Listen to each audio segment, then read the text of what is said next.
അപ്റ്റോയ ministries YouTube ചാനലിലേക്ക് അവർക്കും സ്വാഗതം.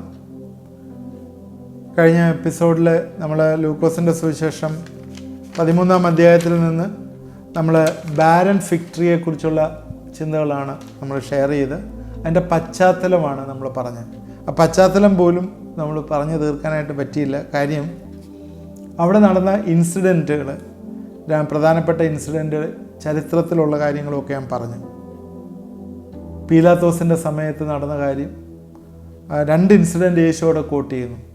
അതിൽ പറഞ്ഞത് അതിൻ്റെ അൾട്ടിമേറ്റ്ലി അവരെല്ലാം മരിച്ചു, അവരെല്ലാം ചെയ്ത് അവരുടെ പാപം കൊണ്ടല്ല, മാനസാന്തരപ്പെടാഞ്ഞാൽ നിങ്ങൾക്കും അങ്ങനെ നമുക്കും അങ്ങനെ തന്നെ വരും എന്ന് പറഞ്ഞു. അതിൽ യേശു പറഞ്ഞ പഠിപ്പിക്കലിലേക്ക് ഞാൻ വരികയാണ്. ലൂക്കോസിൻ്റെ സുവിശേഷം 18-ാം അധ്യായത്തിൻ്റെ 19-ാം വാക്യത്തിൽ യേശു പറഞ്ഞു, നല്ല പ്രമാണി നിത്യജീവനെ അവകാശമാക്കേണ്ടത് എന്ത് ചെയ്യണം എന്ന് പറഞ്ഞ് ഒരു പ്രമാണി അവനോട് നല്ല ഗുരു എന്ന് പറഞ്ഞ് അഡ്രസ്സ് ചെയ്യുന്നു. അതായത് ഈ പ്രമാണി നല്ല ഗുരു എന്ന് പറഞ്ഞപ്പോൾ യേശു ലൂക്കോസിൻ്റെ സുവിശേഷം 18-19 പറഞ്ഞ്, എന്നെ നല്ലവൻ എന്ന് പറയുന്നത് എന്ത്? ദൈവം ഒരുവൻ നല്ലവൻ അല്ലാതെ നല്ലവൻ ആരുമില്ല. അപ്പോഴും ദൈവം ഒരുവനല്ലാതെ ലോകത്തിൽ നല്ലവൻ ആരുമില്ല. അത് ഞാൻ നിങ്ങളോട് സംസാരിച്ചാണ്. എല്ലാ മനുഷ്യനും അവൻ്റെ തേജസ് നഷ്ടപ്പെട്ടു.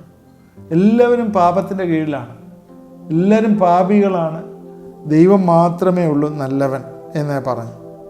അതുകൊണ്ട് ഈ മനുഷ്യരെ സംബന്ധിച്ചിടത്തോളം ദൈവം പല കാര്യങ്ങൾ പെർമിറ്റ് ചെയ്യുന്നത്, അലവ് ചെയ്യുന്നത് അത് ദൈവത്തിൻ്റെ ഹിതത്തിൽ നിന്നാണ് എന്ന് പറഞ്ഞു. ഇനിയും നാം പറയുന്ന ഒരു 3-4 കാര്യങ്ങൾ, ഞാൻ പറയുന്ന 4 പോയിന്റ് പ്രത്യേകിച്ച് ദൈവം എന്തുകൊണ്ടാണ് ഇതൊക്കെ അനുവദിക്കുന്നത് എന്ന് ചോദിച്ചാൽ അതിൻ്റെ ഉത്തരമായിട്ട് നമ്മൾ എടുക്കുക. നമ്മൾ ചിന്തിക്കുന്നത് പോലെ ഈ ലോകം ഒരവസാനമല്ല, ഈ ലോകം കൊണ്ടെല്ലാം തീരത്തില്ല. നമുക്കതേ ഉള്ളൂ. നമ്മൾ കാണുന്നത് ദൃശ്യമായിട്ടുള്ള കാര്യം വെച്ചാണ് നമ്മൾ പലപ്പോഴും പറയുന്നത്. അതിനതീതമായിട്ട് ചിലതുണ്ടെന്ന് നമ്മൾ വിശ്വസിക്കുക. ഓരോ വിശ്വാസിയെ സംബന്ധിച്ചിടത്തോളം ഒരു നിത്യതയുണ്ടെന്ന് നമ്മൾ മനസ്സിലാക്കുക. 2 കൊരിന്ത്യർ 4:16 മുതൽ 18 വരെയുള്ള വാക്യങ്ങളിൽ, അതുകൊണ്ട് ഞങ്ങൾ അധൈര്യപ്പെടാതെ ഞങ്ങളുടെ പുറമേയുള്ള മനുഷ്യൻ ക്ഷയിച്ചു പോകുന്നു എങ്കിലും ഞങ്ങളുടെ അകമേയുള്ളവൻ നാൾക്ക് നാൾ പുതുക്കം പ്രാപിക്കും. അകമേ ഒരു മനുഷ്യനുണ്ട്, പുറമേ ഉള്ള ഈ കാണുന്ന കൂടാതെ നമുക്ക് ഒരു സോള് ഉണ്ട്, ഒരു സ്പിരിറ്റ് ഉണ്ട്. അതിനും അതിൻ്റെ സൗന്ദര്യവും അതിൻ്റെ ഇമേജും എല്ലാം നമ്മളെപ്പോലെ തന്നെയാണ്. അത് അകമേയുള്ളവൻ നാൾക്ക് നാൾ പുതുക്കം പ്രാപിക്കുന്നു. അതുകൊണ്ട് നൊടി നേരത്തേക്കുള്ള ഞങ്ങളുടെ ലഘുവായ കഷ്ടം എന്ന് പറഞ്ഞാൽ, ഈ ലോകത്തിലെ നമുക്ക് ഞൊടി നേരം എന്ന് പറഞ്ഞാൽ 80, 90, 100 വർഷം നമുക്കുണ്ടായ ലഘുവായ കഷ്ടം അത്യന്തം അനവധിയായി തേജസ്സിൻ്റെ നിത്യഘനം നിങ്ങൾക്ക് കിട്ടുവാൻ ഹേതുവാകുന്നു. അതുകൊണ്ട് there is a weight of glory. തേജസ്സിന് വലിയൊരു കനമുണ്ട്. അത് നമുക്ക് അനവധിയായി, ഫാർ മോർ എക്സീഡിങ്, അത് കൂടുതലായിട്ട് അത് നമുക്ക് കിട്ടുവാനായിട്ട് ഹേതുവാകുന്നു. എന്നാൽ കഷ്ടത നമ്മുടെ ജീവിതത്തിലുണ്ടെങ്കിൽ നമ്മുടെ ഗ്ലോറി കൂടുന്നു എന്നുള്ളതാണ്. ഇതിൻ്റെ എക്സാമ്പിൾ എന്ന് പറയുന്നത് ഗോൾഡും സിൽവറുമാണ്. ഗോൾഡും സിൽവറും തീയിൽ കൂടി പ്യൂരിഫൈ ചെയ്യുമ്പോൾ അതിൻ്റെ ഗ്ലേസിങ്, അതിൻ്റെ മഹത്വം കൂടി വരുന്നു എന്നുള്ള കഷ്ടതയിൽ കൂടി നമ്മൾ കയറി പോകുന്നതനുസരിച്ച് ദൈവം നമ്മളെ കൂടുതലായിട്ട് അത് നക്ഷത്രങ്ങളെ പോലെ അല്ലെങ്കിൽ ഭയങ്കര ഗ്ലോറിയസ് ആയിട്ട് നമ്മളെ ആക്കി തീർക്കുന്നു എന്ന് നമ്മൾ മറന്നു പോകരുത്. അതാണ് ഇതിനകത്ത് പറയുന്നത്. 16-ാം വാക്യത്തിൽ ഇതിനകത്ത് പ്രത്യേകം പറയുന്നത്, 17-ാം വാക്യത്തിൽ തേജസ്സിൻ്റെ നിത്യഘനം നിങ്ങൾക്ക് കിട്ടുവാൻ ഹേതുവാകുന്നു എന്ന് പറയുന്നു. അതുകൊണ്ട് കാണുന്നതിനെയല്ല കാണാത്തതിനെ അത്രേ ഞങ്ങൾ നോക്കിക്കൊണ്ടിരിക്കുന്നത്. പൗലോസ് പറയുന്നതാണ്, കൊരിന്ത്യർക്ക് എഴുതുമ്പോൾ പറയുന്നതാണ്, കാണുന്നതിനല്ല കാണാത്തതിനെ എത്ര ഞങ്ങൾ നോക്കിക്കൊണ്ടിരിക്കുന്നത്. കാണുന്നത് താൽക്കാലികം, കാണാത്തതോ നിത്യം. നമ്മൾ കാണുന്നതെല്ലാം ഫെയ്ഡ് ചെയ്ത് പോകും, അതില്ലാതെയായി പോകും. നമ്മുടെ റിലേറ്റീവ്സ് ആയാലും ഫ്രണ്ട്സ് ആയാലും, നമ്മൾ കാണുന്ന ഈ ലോകത്തിലുള്ള മരങ്ങളായാലും മൃഗങ്ങളായാലും, നമ്മൾ കാണുന്ന ശാസ്ത്രമായാലും, നമ്മൾ കാണുന്ന എക്യുപ്മെൻറ്റ്സ് ആയാലും, നമ്മൾ കാണുന്ന ഡിവൈസ് ആയാലും, നമ്മൾ കാണുന്ന പ്ലാൻസ് ആയാലും, ഇതെല്ലാം താൽക്കാലികമാണ്, ഇത് മാറിപ്പോകും. എന്നാൽ നിത്യമായിട്ടുള്ള ഒന്നുണ്ട്. അതുകൊണ്ട് first point I want to tell is, ഈ ലോകം ഒരവസാനമല്ല, ഓരോ വിശ്വാസിക്കും ഒരു നിത്യതയുണ്ട്.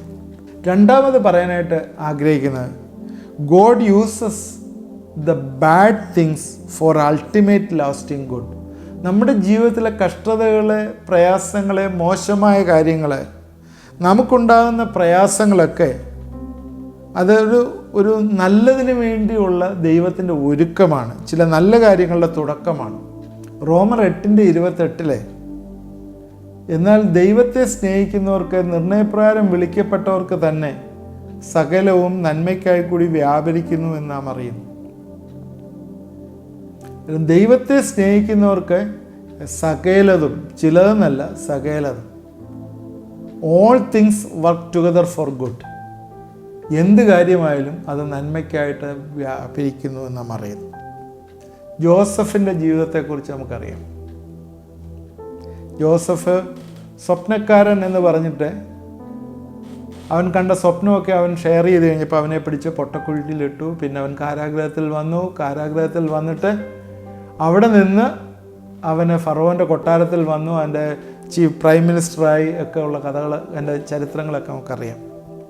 അതിൽ യോസഫിൻ്റെ ജീവിതത്തിൽ ദൈവം ഇങ്ങനെ ട്രയൽസിൽ കൂടിയൊക്കെ കടത്തിക്കൊണ്ടുപോകുന്നു. അവനെ പ്യൂരിഫൈ ചെയ്തിട്ട് അത് അവൻ റിയലൈസ് ചെയ്തു. ജോസഫ് റിയലൈസ് ചെയ്തു.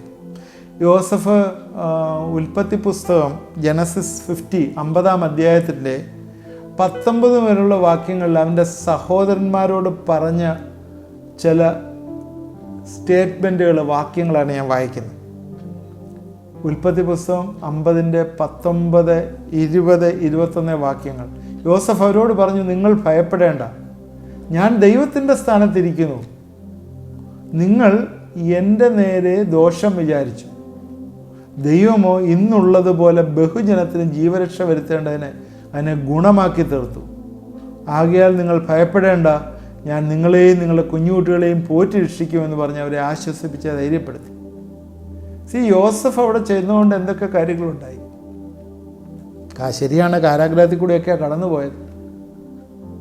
എല്ലാ രീതിയിലുള്ള അടിമത്വം അവൻ അനുഭവിക്കേണ്ടി വന്നു. എന്നാൽ അവിടെ ചെന്ന് ഏറ്റവും ഇഷ്ടഭാജനമായിരുന്നു യാക്കോബിൻ്റെ ഏറ്റവും ഇഷ്ട മകനായ യോസഫ്. ഇങ്ങനെ ഡിഫറെൻ്റ് ആയിട്ടുള്ള ട്രയൽസിൽ കൂടി കടന്നുപോയെങ്കിൽ അൾട്ടിമേറ്റ്ലി എന്തൊക്കെ സംഭവിച്ചത് ഈ സഹോദരങ്ങളെ എല്ലാം ക്ഷാമകാലത്ത് പോറ്റിപ്പുലർത്താനായിട്ട് യോസഫിന് കഴിഞ്ഞു. അത് മാത്രമല്ല, മിസ്രൈം മുഴുവൻ, ഈജിപ്റ്റ് മുഴുവൻ ഉള്ള ആളുകളെ പോറ്റിപ്പുലർത്താനായിട്ട് യോസഫിന് കഴിഞ്ഞു. അത് മാത്രമാണോ, അവരെയെല്ലാം തിരിച്ചു കൊണ്ടുവരാനായിട്ട് അവിടെ കഴിഞ്ഞു. അവർക്ക് വേണ്ടായിട്ടുള്ള സ്ഥലങ്ങളൊക്കെ വിഭജിച്ചു കൊടുക്കാനായിട്ട് യോസഫിന് കഴിഞ്ഞു. നല്ലൊരു അപ്പനെ വീണ്ടും കാണുവാനായിട്ട് യോസഫിന് കഴിഞ്ഞു. അപ്പനെ നല്ലൊരു ഫ്യൂണറൽ കൊടുക്കാനായിട്ട് യോസഫിന് കഴിഞ്ഞു. അവനെ ആ ഒരു വലിയ പൊസിഷനിൽ കൊണ്ടുവന്ന് നിർത്താനായിട്ട് യോസഫിന് കഴിഞ്ഞു. ഇതെല്ലാം കാരണം എന്താണ്? യോസഫ് എല്ലാ ട്രയൽസിൽ കൂടി കടന്നുപോയതാണ്. അതുകൊണ്ട് ചില ബാഡ് തിങ്സ് നമ്മുടെ ജീവിതത്തിലുണ്ടെങ്കിൽ അത് ലാസ്റ്റിംഗ് ഗുഡായിട്ടുള്ള നമ്മുടെ ജീവിതത്തിൽ ഏറ്റവും നന്മയ്ക്കായിട്ട് ദൈവം ഉപയോഗിക്കുന്നു എന്ന് കാണുന്നു. ഇനി മൂന്നാമത്തെ കാര്യം, വിശ്വാസികളെ സംബന്ധിച്ചിടത്തോളം ഇങ്ങനെയുള്ള ചില പ്രയാസങ്ങൾ കൂടി കടന്നു പോകുന്നത് അവർക്ക് ശുശ്രൂഷയ്ക്ക് ഒരുക്കുന്നതിനാണ്. ചില കഷ്ടങ്ങൾ കൂടി കടന്നു പോകുന്ന ചില ശുശ്രൂഷയ്ക്ക് അവരെ ഒരുക്കുന്നതിനാണ്. 2 കൊരിന്ത്യർ 1 അധ്യായത്തിൻ്റെ 4 വാക്യത്തിൽ ഇങ്ങനെയാണ് എഴുതിയിരിക്കുന്നത്: ദൈവം ഞങ്ങളെ ആശ്വസിപ്പിക്കുന്ന ആശ്വാസം കൊണ്ട് ഞങ്ങൾ യാതൊരു കഷ്ടത്തിലുമുള്ളവരെ ആശ്വസിപ്പിക്കാൻ ശക്തരാകേണ്ടതിന് ഞങ്ങൾക്കുള്ള കഷ്ടത്തിലൊക്കെയും അവൻ ഞങ്ങളെ ആശ്വസിപ്പിക്കുന്നു. ഞങ്ങൾ കഷ്ടത്തിലായതുകൊണ്ടാണ് ഞങ്ങൾക്ക് കഷ്ടത്തിലുള്ളവരെ ആശ്വസിപ്പിക്കാൻ പറ്റുന്നത്. ദൈവം ആ കഷ്ടത്തിൽ ഞങ്ങളെ ആശ്വസിപ്പിക്കും. ഇപ്പം ഒരു പണമില്ലാത്തവനോ ഞെരുക്കത്തിലിരിക്കുന്നവനോ മാത്രമേ ആ ഒരു അവസ്ഥയിലുള്ളവരെ കാണുമ്പോഴേ മനസ്സിലാവുള്ളൂ, അല്ലെങ്കിൽ മനസ്സിലാവത്തില്ല. രോഗത്തിലിരിക്കുന്ന ആ ഒരു പർട്ടിക്കുലർ രോഗാവസ്ഥയിൽ കൂടെ കടന്നു പോകുന്നവർക്ക് മാത്രമേ ആ രോഗത്തിലിരിക്കുന്നവരെ മനസ്സിലാവുള്ളൂ. അങ്ങനെ അത് വന്നതുകൊണ്ട് ആ രോഗത്തിലിരിക്കുന്നവരെയോ അല്ലെങ്കിൽ ആ രീതിയിൽ ഫൈനാൻഷ്യൽ ക്രൈസിലിരിക്കുന്നവരെയോ ആശ്വസിപ്പിക്കാനായിട്ട് കഴിയുന്നു. 2 കൊരിന്ത്യർ 1:5 പറയുന്നത്, ക്രിസ്തുവിൻ്റെ കഷ്ടങ്ങൾ ഞങ്ങൾ പെരുകുന്നത് പോലെ തന്നെ ക്രിസ്തുവിനാൽ ഞങ്ങൾക്ക് ആശ്വാസവും പെരുകുന്നു. ഞങ്ങൾ കഷ്ടം അനുഭവിക്കുന്നുവെങ്കിൽ അത് നിങ്ങളുടെ ആശ്വാസത്തിന് രക്ഷയ്ക്കുമാകുന്നു. കഷ്ടങ്ങൾ ജീവിതത്തിൽ വരുമ്പോൾ അതിനോടൊപ്പം ആശ്വാസവും വരുന്നു. നമ്മളെക്കാളും കൂടുതൽ ക്രിസ്തു കഷ്ടം അനുഭവിച്ചതാണ്. അത് ആശ്വാസത്തിന് കാരണമായി തീരുന്നു, മറ്റുള്ളവരുടെ ആശ്വാസത്തിന് കാരണമായി തീരുന്നു എന്ന് പറയുന്നു. അതുകൊണ്ട് അതിനെക്കുറിച്ച് നിരാശപ്പെടേണ്ട യാതൊരു ആവശ്യമില്ല. കഷ്ടങ്ങളിലും പ്രശംസിക്കാനായിട്ട് പൗലോസിന് സാധ്യമായി തീരുന്നു. നമ്മുടെ വിശ്വാസമാണ് നമ്മളെ കഷ്ടങ്ങളിൽ നമ്മളെ ബലപ്പെടുത്തുന്നത്. ഇനി 4-ാമത്തെ പോയിന്റ്, യേശു ക്രിസ്തു ഇത് നല്ല ഉദാഹരണമാണ്. ഒരു ബെസ്റ്റ് പേഴ്സണ് വേസ്റ്റ് തിങ് വരുന്നു എന്നുള്ളത് നമ്മൾ മനസ്സിലായി. യേശു പൂർണ്ണമായിട്ടുള്ളൊരു മനുഷ്യനായിരുന്നു. യേശുവിൻ്റെ പൂർണ്ണ മനുഷ്യത്വം അതാണ് നമ്മുടെ ബെസ്റ്റ് എക്സാമ്പിൾ. യേശുവിനെ ഫോളോ ചെയ്യുക എന്ന് പറയുമ്പോൾ യേശുവിൻ്റെ മനുഷ്യത്വം നമ്മൾ കൂടി വിളങ്ങുക എന്നുള്ളതാണ്. നമ്മൾ പലപ്പോഴും പറയും യേശുവിൻ്റെ ദൈവത്വം നമ്മൾ കൂടി വിളങ്ങാൻ. അല്ല, യേശു ഏത് രീതിയിൽ മനുഷ്യനായോ ആ മനുഷ്യത്വമാണ് നമ്മൾ കൂടി വിളങ്ങേണ്ടത്. അതാണ് യേശു പ്രകടിപ്പിച്ചത്. That is the worst thing happen to the best person. 1 Pathros 2-ാം അധ്യായത്തിൻ്റെ 20-21 വാക്യങ്ങളിൽ ഇങ്ങനെയാണ് പറയുന്നത്. 1 പത്രോസ് 2:20 മുതൽ 23 വരെ. നിങ്ങൾ കുറ്റം ചെയ്തിട്ട് അടികൊള്ളുന്നത് സഹിച്ചാൽ എന്ത് യശസ്സുള്ളൂ? അല്ല, നന്മ ചെയ്തിട്ട് കഷ്ടം സഹിച്ചാൽ അത് ദൈവത്തിന് പ്രസാദം. ദൈവം പറയുകയാണ്, നന്മ ചെയ്തിട്ട് കഷ്ടം സഹിച്ചാൽ അത് ദൈവത്തിന് പ്രസാദം. നന്മ ചെയ്തിട്ട് കഷ്ടം സഹിച്ചാൽ. ഓക്കെ, അതിനായിട്ടല്ലോ നമ്മെ വിളിച്ചിരിക്കുന്നത്. എന്തിനാണ് കഷ്ടം സഹിപ്പാൻ? ക്രിസ്തുവും നിങ്ങൾക്ക് വേണ്ടി കഷ്ടം അനുഭവിച്ചു, നിങ്ങൾ അവൻ്റെ കാൽച്ചുവട് പിന്തുടരുവാൻ ഒരു മാതൃക വെച്ചിട്ട് പോയിട്ട്. യേശു ക്രിസ്തു കഷ്ടം അനുഭവിച്ച കാര്യമാണ് പറയുന്നത്. അവൻ്റെ കാൽച്ചുവട് പിന്തുടരുവാൻ. അന്നേരം കഷ്ടമൊക്കെ വരുമ്പോൾ അയ്യോ പോറ്റി എന്ന് പറഞ്ഞ് ദൈവത്തെ കിടന്ന് നിലവിളിച്ച് കരയേണ്ട ആവശ്യമില്ല. ഈ ഒരു ആറ്റിറ്റ്യൂഡ് നമ്മുടെ ഉള്ളിൽ വലിയ പ്രയാസമല്ലേ? കഷ്ടം അനുഭവിച്ചാൽ ദൈവത്തിൻ്റെ പ്രസാദമാണെന്ന് പറഞ്ഞ് കഷ്ടത്തെ വെൽക്കം ചെയ്യുന്ന പത്രോസിൻ്റെ ലേഖനത്തിൽ പറയുന്ന യേശു അതാ ചെയ്തത്. അവൻ പാപം ചെയ്തിട്ടില്ല, അവൻ്റെ വായിൽ വഞ്ചനയൊന്നുമില്ലായിരുന്നു. താഴോട്ട് എഴുതിയിട്ടുണ്ട് അവൻ ചെയ്ത കാര്യങ്ങളെല്ലാം. അതുകൊണ്ട് അവൻ കഷ്ടം അനുഭവിക്കാനായിട്ട് പ്രിപ്പയർഡ് ആയിരുന്നു എന്ന് കാണുന്നു. ദൈവത്തെ സംബന്ധിച്ചിടത്തോളം പറഞ്ഞാൽ ദൈവം God is good all the time. യഹോവ നല്ലവനല്ലോ, അവൻ്റെ നാമത്തിന് കീർത്തനം ചെയ്യുവീൻ, അത് മനോഹരമല്ലോ. സങ്കീർത്തനം 135:3. Trust in the Lord with all your heart. അതുകൊണ്ട് ദൈവത്തെ പൂർണ്ണമായിട്ട് ആശ്രയിക്കുക. സ്വന്തം വിവേകത്തിൽ ഊന്നരുത്, ദൈവത്തിൽ ആശ്രയിക്കുക. സദൃശവാക്യം 3:5 മുതൽ 6 വരെയുള്ള വാക്യം. അതുകൊണ്ട് ദൈവം എന്താ നമ്മളെക്കുറിച്ച് ആഗ്രഹിക്കുന്നത്? നമ്മൾ കാഴ്ചയാലല്ല വിശ്വാസത്താൽ നടക്കാനായിട്ടാണ് ദൈവം ആഗ്രഹിക്കുന്നത്. അതുകൊണ്ട് ഇവിടെ യേശു പറയുന്നത്, നിങ്ങൾ you are called to repent. അത് വീണ്ടും 2 പ്രാവശ്യം റിപ്പീറ്റ് ചെയ്യാണ്. മാനസാന്തരപ്പെടാഞ്ഞാൽ നീയും അങ്ങനെ തന്നെ നശിച്ചു പോകും. എന്താണ്? എറ്റേണൽ ഡെത്തിനെ കുറിച്ചാണ് പറയുന്നത്. Repentance and faith is inseparable. വിശ്വാസവും മാനസാന്തരവും വേർതിരിക്കാനായിട്ട് പറ്റുകയില്ല. റിപ്പൻറ്റൻസ് ടുവേഴ്സ് ഗോഡ്, ദൈവത്തിലേക്കുള്ള മാനസാന്തരം, അനുതാപം, ദൈവത്തോട് അനുദപിക്കുക എന്ന് പറയുന്നത് കർത്താവിലുള്ള വിശ്വാസത്താലാണ്. വീണ്ടും ഒന്നുകൂടെ പറയാം, ദൈവത്തോടുള്ള അനുതാപം എന്ന് പറഞ്ഞാൽ കർത്താവിലുള്ള വിശ്വാസം വർദ്ധിക്കുന്നതിലാണ് കാണുന്നത്. ഇതാണ് ഇവിടെ യേശു പഠിപ്പിക്കാനായിട്ട് ആഗ്രഹിച്ചത്. ഞാൻ ഇതുവരെയും കോണ്ടെക്സ്റ്റാണ് പറഞ്ഞത്. ഇതുവരെയും നമ്മൾ ഒറിജിനലായിട്ടുള്ള നമ്മുടെ ഇതിലേക്ക് വന്ന് കയറിയിട്ടില്ല. ഏതാ? നമ്മുടെ ബാരൻ ഫിഗ് ട്രീയിലേക്ക് ഇതുവരെയും കയറിയിട്ടില്ല. ഇതുവരെയും നമ്മൾ പറഞ്ഞത് ദോഷ കാര്യങ്ങൾ, കഷ്ടത നമുക്ക് വരുമ്പോഴേ നമ്മൾ ഏത് രീതിയിൽ തന്നെ റെസ്പോണ്ട് ചെയ്യണം എന്നുള്ളതും, അതുപോലെ നമ്മൾ മാനസാന്തരപ്പെട്ട് വിശ്വാസത്താൽ ജീവിക്കണം എന്നുള്ളതാണ് കഴിഞ്ഞ എപ്പിസോഡിലും ഈ എപ്പിസോഡിലും ഈ കോണ്ടെക്സ്റ്റിൽ ഞാൻ പറഞ്ഞത്. യേശു പറയാനായി ഉദ്ദേശിച്ചും അതാണ് ഈ 13-ാം അധ്യായത്തിൽ, ലൂക്കോസിൻ്റെ 13-ാം അധ്യായത്തിൽ കൂടി പറയാനായിട്ട് ആഗ്രഹിച്ചത്. ഈ കോണ്ടെക്സ്റ്റ് നമ്മൾ ഇനിയും ഈ പാരബിളിലേക്ക് നമ്മൾ പ്രവേശിക്കുകയാണ്. ഈ പാരബിൾ ഓഫ് ഫിഗ് ട്രീ. അതും ഒരു എപ്പിസോഡിൽ തീർന്നില്ലെങ്കിൽ ചിലപ്പോൾ 1-2 എപ്പിസോഡാവും. കാരണം ഈ പാരബിൾ ഓഫ് ഫിഗ് ട്രീ പ്രധാനപ്പെട്ട ഒരു എപ്പിസോഡാണ്. കാരണം ഇതിനകത്ത് മാനസാന്തരം വരുന്നു, അതുമാത്രമല്ല യഹൂദൻ വരുന്നു, അതുമാത്രവുമല്ല നമ്മുടെ കഷ്ടത വരുന്നു. ഈ കോണ്ടെക്സ്റ്റിൽ വരുന്നതുകൊണ്ടാണ് ഇത് കൂടുതൽ നമ്മൾ ചിന്തിക്കുന്നത്. ഞാൻ ഇന്ന് ഒറ്റ കാര്യമാണ് നിങ്ങളോട് പറയാനായിട്ട്. നമ്മുടെ ജീവിതങ്ങൾ കഷ്ടത വരുന്നുണ്ടെങ്കിൽ ദൈവം നമ്മളെ ഉപേക്ഷിച്ചിട്ടില്ല. ദൈവം നല്ല ദൈവമാണ്, വിശ്വസ്തനായ ദൈവമാണ്. അതുകൊണ്ട് അവനിൽ ആശ്രയിക്കുകയും അവനെ വിശ്വാസത്തിൽ അവനെ ഏറ്റെടുത്ത് മാനസാന്തരപ്പെട്ട് വിശ്വാസത്തിൽ നമ്മൾ ജീവിക്കുകയും ചെയ്യണം എന്നുള്ള കാര്യമാണ് പറഞ്ഞത്.